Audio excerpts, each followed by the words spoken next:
Semua orang itu fokus ke harga Bitcoin yang masih di kisaran $61.000. Padahal nih ya, pertarungan yang lebih gede itu justru ada di level makro, regulasi, dan juga rotasi modal global. Untuk memahami kemana pasar akan bergerak, kita tuh perlu ya pahami dulu di mana sih posisi kita sekarang ini. Biar fair, kita pakai data di pekan kedua Juli tahun 2026, di mana harga Bitcoin itu di kisaran $61.000 sampai $63.000. Jauh nih di bawah puncak $126.000 di akhir 2025. Sementara nih, Ethereum tuh di kisaran angka 1.770 sampai $1.800 Amerika Serikat. Menghadapi resisten yang kuat dan juga sentimen pasar, sideways nunggu nih sinyal ETF dan juga konfirmasi makro. Tapi yang menarik, emas tuh justru lagi jadi safe haven di tengah ketidakpastian ini. Sinyal bahwa modal belum sepenuhnya masuk ke aset resiko. Faktor pertama, cengkraman likuiditas global. Tekanan penguatan dolar kayak suku bunga tinggi dan juga ketegangan geopolitik ini membuat likuiditas global ketat. Dana ETF yang konsisten masuk nih menjadi penopang, tapi selama kondisi ini belum berubah, volatilitasnya akan tetap tinggi. Faktor kedua, Bitcoin sebagai kompas penentu arah.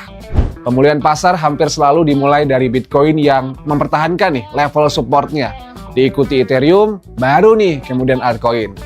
Kalau Bitcoin ini kehilangan zona support dan juga outflow, ETF berlanjut, seluruh pasar akan tertekan. Memantau level support Bitcoin adalah strategi mitigasi resiko utama di semester 2 tahun 2026 ini. Faktor ketiga, rotasi brutal nih menuju aset berbasis utilitas. Nggak semua kripto akan bangkit bersamaan ya. Jadi pasar tuh semakin memilih nih aset mana sih dengan utilitas nyata, kayak misalnya aset AI, RWA, dan juga stable coin berbunga. Faktor keempat, sinyal dari smart money. Ini yang paling jarang dibahas sebenarnya. Ketika harga masih di permukaan terlihat sideways. Di bawahnya, whale ini justru akumulasi stablecoin. Tanda mereka siap masuk, tapi masih nunggu momen nih yang tepat. Holders jangka panjang juga menolak ngejual. Tanda keyakinan terhadap nilai jangka panjang itu masih kuat. Faktor kelima, regulasi sebagai katalis bukan penghambat. Di level global, ini regulasi yang matang justru menjadi syarat utama untuk mengundang kapital besar dari institusi lokal ke aset kripto. Jadi, dari 5 faktor ini, apa nih yang seharusnya lo lakukan? Pertama, pantau Bitcoin sebagai indikator utama, bukan altcoin. Kedua, lo perhatiin ya, arus ETF dan akumulasi institusi. Itu sinyal yang lebih kuat dari sentimen media sosial. Ketiga, pahami bahwa nggak semua aset kripto itu akan pulih bersamaan. Seleksi aset berbasis fundamental ini makin penting. Keempat, cermati yang whale lakukan, tapi big no FOMO ya. Smart money nggak bergerak karena emosi, dan itu yang paling bisa kita pahami dan pelajari dari para whale.